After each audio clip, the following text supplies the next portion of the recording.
Kamusta na Pilipinas? Bagsak presyo daw ang droga at nagmahal daw ang bigas. Matagal na rin akong hindi nagagawi.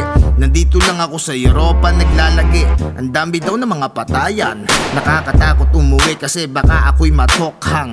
Sobrang init, sobrang usok, sobrang traffic. Mauubos ang pera mo pero hindi ang adik.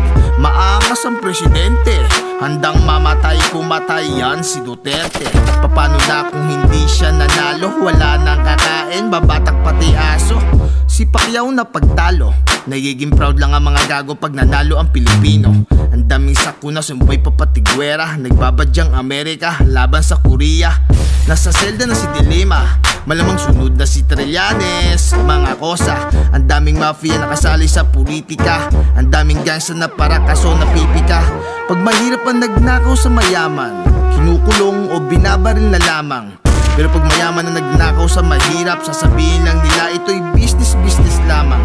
Naglipa na ang mga rapists, mga jokolero sa jeep at puro manyakis. Imbis na umalis, binibidyo pa nila. Kunwari pa kayo, baka pagdudukitan nyo rin sila. Tapos na ang bakbakan sa Marawi, sa bawat galit pag-ibig ang maghahari. May kasabihan, anumang tigas mo ilalambot ka rin, kahit miyembro ka ng mauten. Politician na si Mocha, si Vice ganda hip-hop na, at si Empoy ay opa. Shernan Saito, smugglers artista na. Si Charis may etis na. Si Marlo, pogi na. Hintayin nyo ako sa muli kong pagbabalik, at ang mga adik malamang ay unique. Miss ko na ang aking bayang sinilangan. Ingat mga kabayan, sana kayo'y ayos lamang.